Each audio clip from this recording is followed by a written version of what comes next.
Hey guys, I wanted to talk about a show that I've been watching since 2019. It's been airing for 9 seasons. It came out in 2013 on Netflix. It's called The Blacklist. And I just wanted to share my analysis, thoughts, what I liked, what I didn't like about the show, and then give it an overall rating.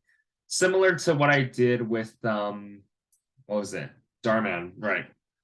So, like, as you know, the Blacklist features, like, their main characters, Raymond Reddington, like, and his underground empire, and Elizabeth Keene until season 8 when she died. Spoiler alert. So if you guys haven't, watched the whole thing, I don't recommend you to watch the video, watch the rest of this video, because it's gonna be full of spoilers. Um, Overall, I thought the show was good. It had a nice plot to it, like, an overall good development in character. Um, Emotions very well done. Ray, one of the things I liked about each of the characters was their strategizing, both with the good guys and the bad guys. Raymond Reddington, you can see he's very, very well planned out with each sort of thing. Like when he wants to do one thing, he goes to Hetty. When he wants to do another thing, he goes to Dembe. And then when he needs to do a third thing, he goes to Harold and the FBI. And similar to each particular individual case, with when, like, solving each of the crimes, like when Harold Cooper is like telling like his troops, hey, so this guy, they did this, and here's how we're gonna stop him. Wrestler, go here. Aram, go here. Park, go there. All shows you the beauty of teamwork. And the bad guys themselves, they're very complex. Like I think what was it?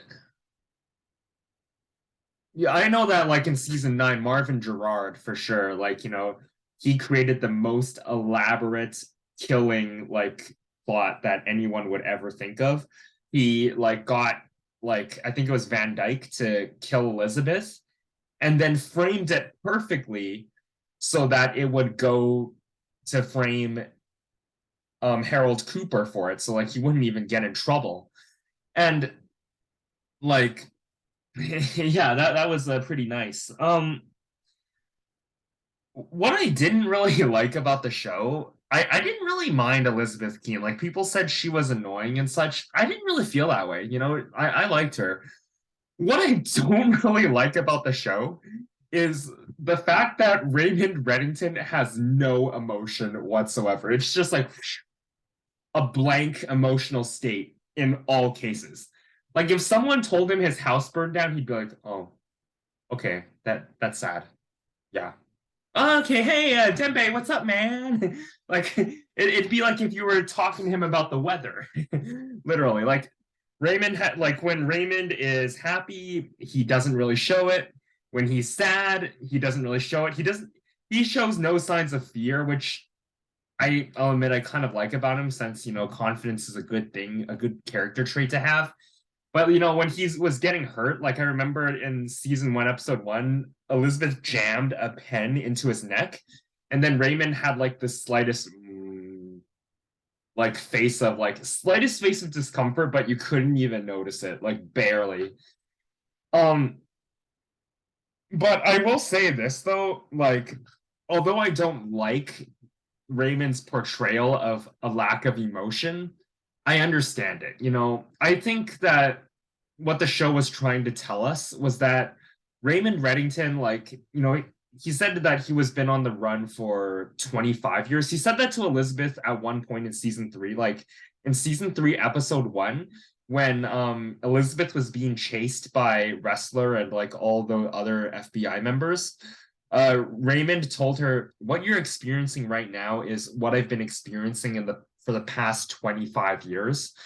Um, so, like, I guess it's maybe like Raymond's experienced so much pain, anger, and hurt. Like, I think he lost like all his family or something.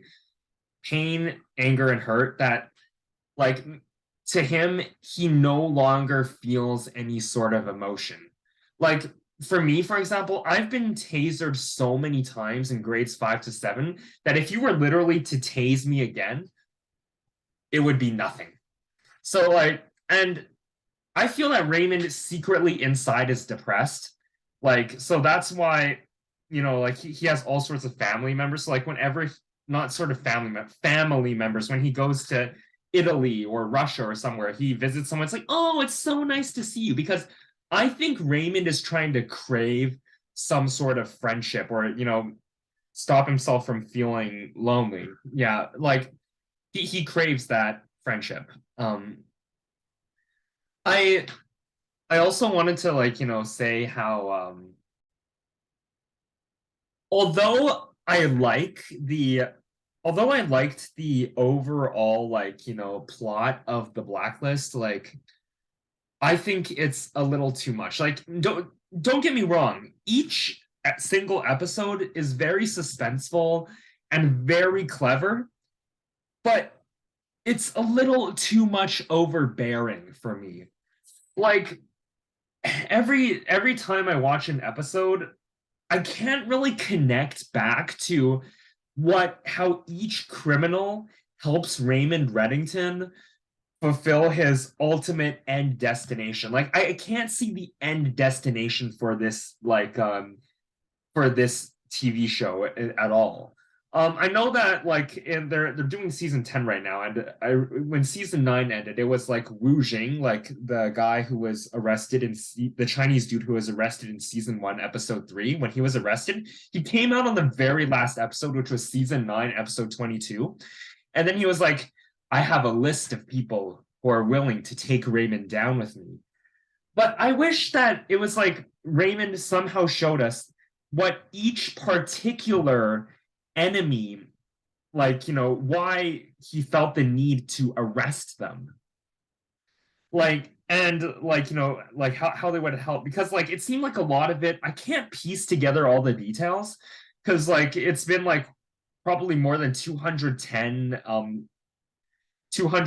like episodes where like each individual criminal was arrested, and like eventually I'm gonna stop caring because it's like, oh well, I don't see how this relates to the plot, so I'm not gonna worry about it. And additionally, each like so like there was this time, I'm not gonna lie guys, where like each episode like had a really complex plot that it was hard for me to follow. I remember explicitly grabbing pieces of paper and writing down what each thing was happening, because I remember being 20 or 30 minutes into an episode and being like, wait, what? How did you get this? How did you get that? Oh, this happened 10 minutes into the show.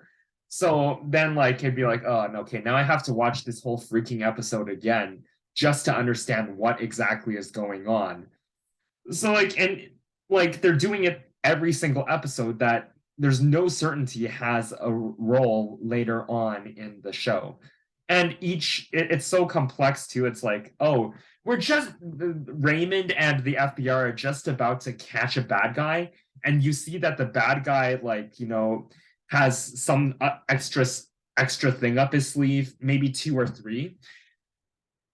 Like sometimes I wish like, one single solution would help solve the entire crime, like entire case. And like there wouldn't be so many curveballs, because in economics, from what I learned, there's this like diminishing marginal value of return.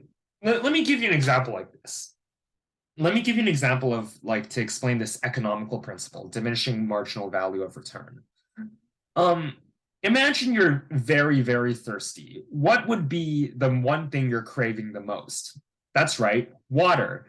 So once, like, let's say you're in a desert, you walked 100 miles, you eventually stumble upon a glass of water. You wouldn't care if it costed $100. You're willing to buy it just so you'd save your life. So then you drink it. The second glass of water, maybe you'd pay $70 for it. It's like, oh, well, I'm still a little thirsty, but I'll drink some more. The third, $30. The fourth, $10. The fifth, eventually you're not that thirsty anymore, and drinking water, you're indifferent. And then eventually you'd hate drinking water because there's too much water in your system. That's exactly how I feel about the Blacklist. It's like some surprises are good, but there's too many twists and curveballs and such that it gets annoying and it doesn't really add much to the value other than confuse the viewer, and it doesn't even increase the suspense because it's like, oh yeah, it's another curveball. Of course.